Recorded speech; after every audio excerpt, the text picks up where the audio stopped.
Soy. It's bad for your hormones. It gives you estrogen. It makes your hormones go all crazy. Men grow boobs. And whatever you do, don't eat it. Does it sound like a couple things maybe you've heard about soy? Well, it got me wondering, then what's the deal with all these Asian countries? Are they just walking around full of estrogen and hormone problems and man boobs everywhere? That was not my experience when I was there. Hi, I'm Nicole Brors, nutritionist and herbalist at Dance to the Beat. And today I'm going to give you the truth about soy so you can decide whether it's something that you should include in your diet. And if this is something that you've been wondering about for a while, click the little thumbs up button below this video and let me know.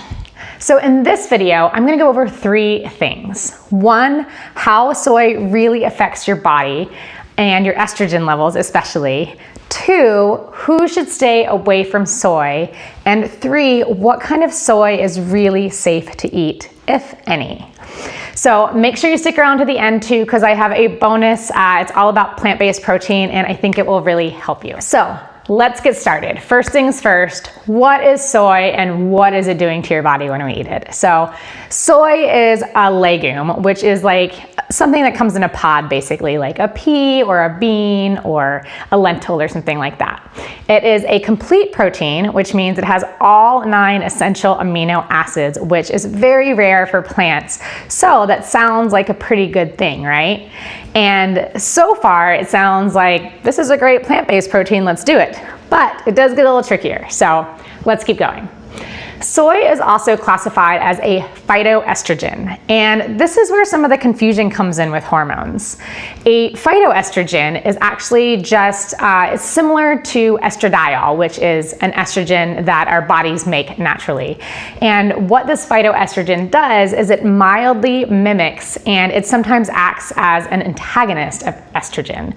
So what this basically means is that it can regulate the estrogen in your body. And that can be really beneficial if you think about all the fake estrogens that come from the petroleum-based products. It's in our beauty products, it's in fragrances, it's in a lot of commercial products out there. So that can actually be a really good estrogen balancing effect for our bodies.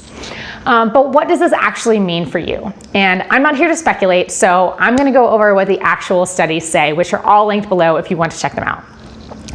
First of all, there have been a few studies that show that consuming products made of soy or consuming soy products actually helps prevent breast cancer and prostate cancer, so good for men and women. For women, there's also been studies that show that it's really beneficial for PMS, which is great. And personal side note, I was scared to eat soy for a really long time. And then I traveled to Japan, and you don't really have a choice. So I ate soy or soy milk almost every day while I was there. And you know what? Like when I came back and, while I was there, the kind of period right after that, my PMS symptoms were non-existent. And I can't say that that's gonna work for everybody. I did a lot of other things for my health, but I did notice a huge change. So I kind of kept with it. I used soy milk in my tea. I used tofu and edamame and tempeh, in meals here and there throughout the week. So it can be beneficial to your hormones. Everyone's different, but that is my personal experience, and there are studies to back that up. Now, what's the deal with soy for men? So the actual studies show no evidence that soy alters testosterone or sperm count levels, and that's the research studies. There is some concern about male fertility. It is on the decline, and there is speculation that it could be due to increased soy consumption, but there is not conclusive evidence for that as of yet. And one thing to note is that I'm talking about soy and phytoestrogens, but there are actually other foods that fall into this phytoestrogen category.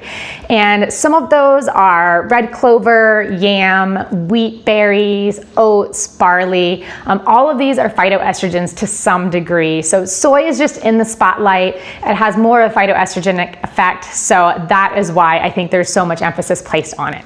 So some other health benefits of soy is that it was actually shown in studies to reduce the risk of cardiovascular disease, also stroke and coronary heart disease, so really great for our heart as well. So far, from a health standpoint, soy and phytoestrogens in general, to have them in the diet seems like it's a really good thing, right? But let's keep going on this. So this is part 2 of 3 in the video, and we're gonna go over who should stay away from soy. First off, soy is one of the top food intolerances. It's right behind wheat, dairy, corn, eggs, nuts, shellfish. These are all things that people have common intolerances, right? So if you have any kind of digestive distress, headaches, extreme fatigue after you're eating soy, obviously stay away from it because your body doesn't like it. Also, for women with low thyroid function, you may also want to stay away from it. There was no effect on men's thyroid, but with the women's thyroid study, some have speculated that soy's isoflavones may hamper the body's synthesis of thyroid hormones. And the study also showed that higher consumption of soy may be detrimental to the women's thyroid function. But it was observational, so it wasn't causational necessarily. It didn't show that your thyroid was damaged from eating soy, but if you already have a thyroid issue, you might want to keep it to a minimal. And finally, there is some research to show that if you do already have an autoimmune disorder, soy and any legume for that matter could exacerbate the issue, cause inflammation, and it may not work for your body. You know, autoimmune disease, you react to certain things and those types of foods a little bit differently than other people. So if you have an autoimmune disease, probably best to stay away. So for part 3, is soy safe to eat? And when I say soy, that could mean edamame, which is, the stuff you get at sushi restaurants, comes in a pod. It could be tofu, tempeh, miso, natto. All of these things are pretty natural states of soy. But there are also all those fake meats out there that use the soy isolates and soy protein in them. And we also have to deal with the genetic modification issue, which is extremely common with soy. So in general, if you buy a whole soy product without a lot of additives, if it's organic and non-GMO and you don't have an intolerance, you should be good to eat soy. But I say should because of a few things. So, when it comes to protein powders and isolates, the truth is there's just not a lot of research out there on any of this yet, and it may react differently in our body, and we just don't know because there's no long-term studies done. I personally always advocate for whole foods and whole plants over the fake meats and soy protein. But if you are at a restaurant and you are faced with either getting a veggie burger or a commercially raised beef burger, let me tell you that commercially raised beef burger is carcinogenic. It has a lot of other health things. It does affect your hormones. So it's not like soy might be not that great, or these isoflavones might not be great when they're isolated, and so then you should get the beef burger instead. No, it's still a better option than the beef burger, but you don't want those meats to be your main source of protein. So while we're on the topic of what soy is safe to eat, we do need to talk about GMOs, genetically modified foods, because when it comes to genetically modifying a food, if we are modifying it so that bugs don't want to eat it because maybe it causes them digestive distress, do you think that maybe on some level we could be experiencing that too? Something to think about. Also, my personal theory of why soy and corn and wheat, which are 3 of the most heavily modified foods, or in wheat's case, just hybridized so that it's 5 times bigger than the protein molecule is 5 times bigger than it used to be. These are the 3 things that are the most heavily modified, and these are also the things that we have the most intolerances to. So I think there's some correlation there. It just seems like that's possible. And again, that's not what the studies say, but just something to think about. When you're getting soy, you want to get it organic and you want to get non-GMO, but there's always the chance that it could be somewhat modified because there's wind and it moves seeds, but we can do the best we can. So are you more confused now than when we started? I hope not. Hopefully you have at least some insight to the research behind soy, and now I'm just gonna simplify it all a little bit. So the first thing I say to my clients is listen to your body. This is so important with everything, definitely important with soy as well. And if you have digestive problems right now and you eat a lot of soy or any of those other foods I mentioned, you may want to remove them from your diet for at least 21 days and see how you feel.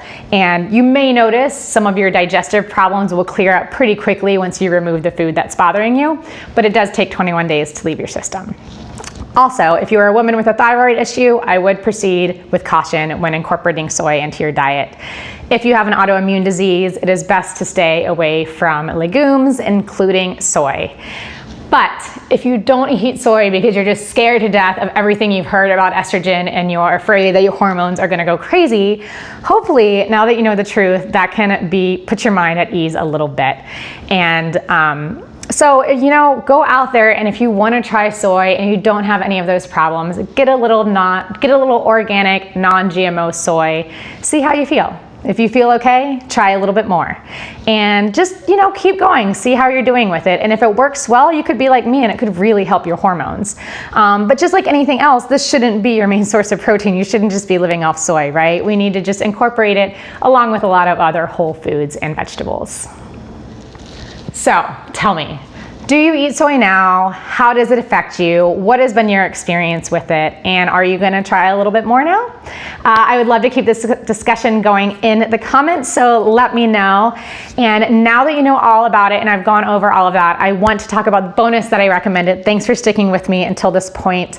Whether you are vegan or vegetarian or just a little plant curious and you want to eat a couple more plant-based meals, I have made a free guide. It's all about plant-based protein. It gives you your requirements. It tells you good plant sources. It tells you many, many different sources, how to incorporate them, recipe ideas, lots of good stuff. So it's a free guide, very comprehensive. Just click the link below to get your copy now.